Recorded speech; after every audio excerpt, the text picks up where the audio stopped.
Are you ready? Let's talk digital. Bonjour à tous et bienvenue sur le podcast Digital Feeling.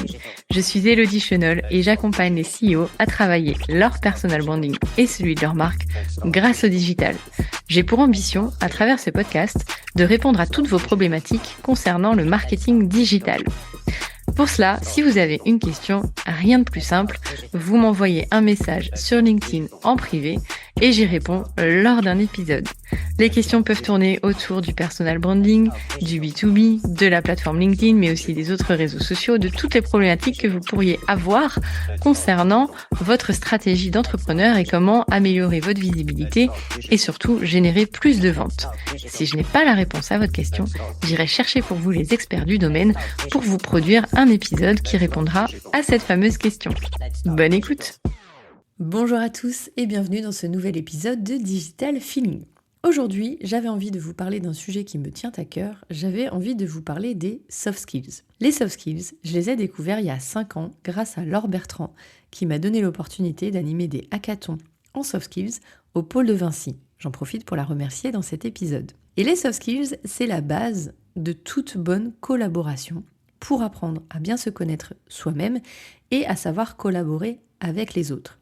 Et aujourd'hui, avec l'émergence fulgurante de l'intelligence artificielle qu'on a mis dans les mains du monde, notamment les LLM, et notamment dans les entreprises où on demande d'être de plus en plus productif en utilisant les outils d'IA générative, eh bien les soft skills apparaissent comme le bon sujet à traiter en ce moment pour pouvoir prendre assez de recul par rapport à ce que proposent les outils d'intelligence artificielle. Alors cet épisode, il repose sur le 6e baromètre des soft skills 2026 qui a été réalisé par Lefebvre Dalloz Compétences.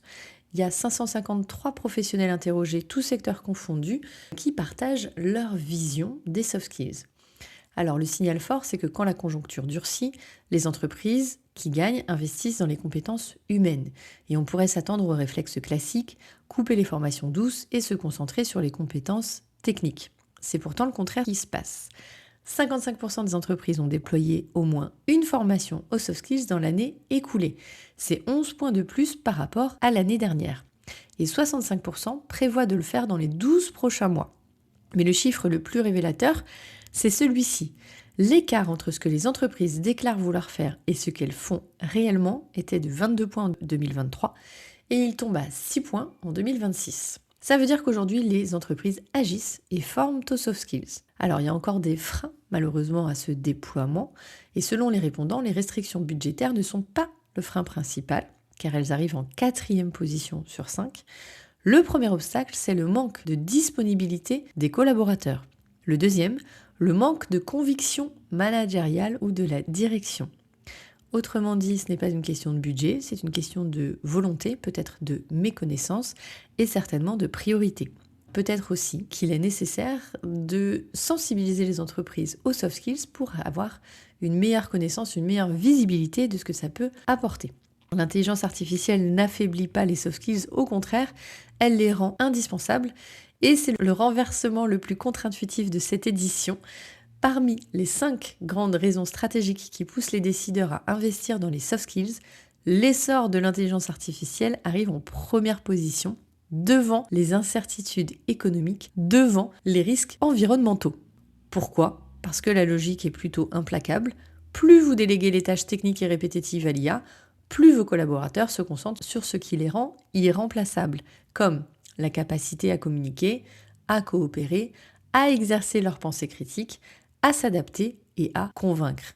Tout ce que la machine ne peut évidemment pas faire à leur place. Les outils d'IA requièrent l'expérience des humains pour être véritablement maîtrisés.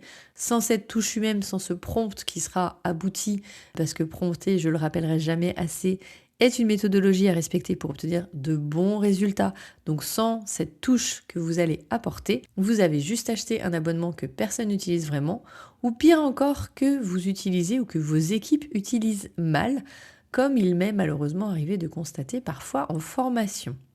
La bonne nouvelle dans tout ça, c'est que la peur de l'IA recule. En 2025, les entreprises formées aux soft skills pour aider les équipes à gérer l'anxiété du changement. En 2026, elles forment pour les aider à exploiter les opportunités. L'adaptabilité, qui était la compétence numéro 1 citée l'an dernier, dégringole à la 7e place. Et la communication, l'écoute et la créativité montent. C'est-à-dire qu'on ne cherche plus à survivre à l'IA, on veut apprendre à s'en servir.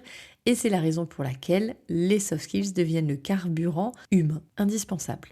Alors le mouvement est déjà lancé puisque 52% des entreprises sont dotées ou en train de se doter d'outils d'évaluation des soft skills. C'est une belle évolution par rapport à 2025 où nous n'étions qu'à 19%. Et l'évaluation de ces compétences n'est plus un luxe réservé aux grandes structures, c'est une pratique qui se banalise, y compris dans les PME et dans les ETI. 65% des entreprises déclarent former aux soft skills à la suite des évolutions de l'organisation du travail et la généralisation du travail hybride est désormais citée par 48% des répondants contre 29% l'année dernière. 53% des professionnels estiment que le maintien de la compétitivité de l'entreprise est une motivation suffisante pour justifier des formations aux soft skills. Et la perception qui donc a changé par rapport aux soft skills n'est plus vécue comme un avantage bien-être qu'on offre aux équipes. Ils sont devenus un impératif opérationnel pour fonctionner efficacement ensemble. Et ça, c'est plutôt une excellente nouvelle. Néanmoins, on a un angle mort. Beaucoup de dirigeants n'ont pas vu venir le fait que leurs managers ne sont pas nécessairement sensibilisés aux enjeux des formations soft skills. Et dans 65% des entreprises, les managers sont majoritairement sensibilisés aux enjeux de l'IA. 76% sont demandeurs de formation en lien avec ces technologies. Jusqu'ici, ça allait, sauf que 18% seulement d'entre eux identifient le développement des soft skills comme une priorité face à l'IA. Et leurs demandes de formation vont en priorité vers la génération d'indicateurs pour le reporting, les outils métiers ou l'analyse des données. Les compétences comportementales et relationnelles, qui sont pourtant au cœur de leur rôle de conduite du changement, passent loin derrière. C'est le paradoxe de ce baromètre. À l'échelle stratégique, les entreprises identifient les soft skills comme un levier nécessaire, mais cette conviction ne descend pas toujours dans les chaînes de commandement. Les managers sont en attente de hard skills pour s'adapter à l'IA et non pas de soft skills. Et c'est là que nous avons un problème, puisque ce sont eux qui conduisent les transformations au quotidien. S'ils ne voient pas l'intérêt de développer ces compétences dans leurs équipes, la priorité qu'auront définie les dirigeants au CODIR restera sur le papier. Ce que vous pouvez faire maintenant, arrêtez de séparer formation IA et formation soft skills dans votre plan de développement. Les deux ne s'opposent pas, au contraire, ils se renforcent. Une formation à l'IA qui ne prépare pas les équipes à coopérer, à communiquer et à s'adapter dans ce nouveau contexte ne produit que la moitié de ses effets. Et le baromètre le montre bien d'ailleurs, les entreprises qui forment à l'IA le font dans une optique opérationnelle globale et pas seulement technique. Ensuite, sensibilisez vos managers au rôle des soft skills dans la transition vers l'IA, car ce sont eux qui vont traduire la stratégie en pratique quotidienne et s'ils ne comprennent pas pourquoi ces compétences sont stratégiques ou s'ils les perçoivent comme secondaires par rapport aux outils, vous aurez une transformation à deux vitesses dans votre organisation. Et enfin, pensez le développement des soft skills comme un suivi continu et non pas comme un événement. 90% des entreprises qui s'équipent d'outils d'évaluation le font dans une logique de suivi tout au long du parcours, changement de poste, arrivée de nouveaux managers, déploiement d'un outil, et non pas uniquement lors du recrutement. C'est le signe d'une maturité nouvelle car ces compétences se pilotent, elles ne s'improvisent pas. La transformation de vos organisations par l'IA est en marche et les soft skills sont indispensables à la collaboration homme-machine. La question n'est plus si vous devez y investir, mais plutôt quand. Je vous remercie d'avoir écouté cet épisode et je vous dis à bientôt. Thank you. You're welcome.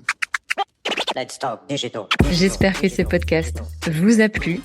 Si vous avez aimé cet épisode, n'hésitez pas à soutenir le podcast en laissant une note et un avis sur Apple Podcast ou sur vos plateformes d'écoute. Ça me permettra de remonter et de pouvoir partager à d'autres entrepreneurs les réponses que vous vous posez. Merci à tous, à bientôt.